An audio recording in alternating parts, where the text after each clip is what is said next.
بسم اللہ الرحمن الرحیم۔ پاخانہ میں جاتے وقت آدمی کیا کہے؟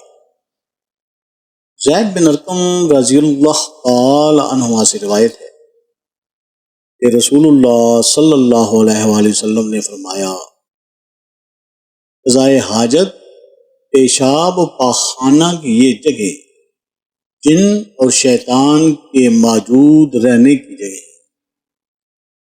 جب تم میں سے کوئی شخص بیت الخلاء میں جائے تو یہ دعا پڑھے،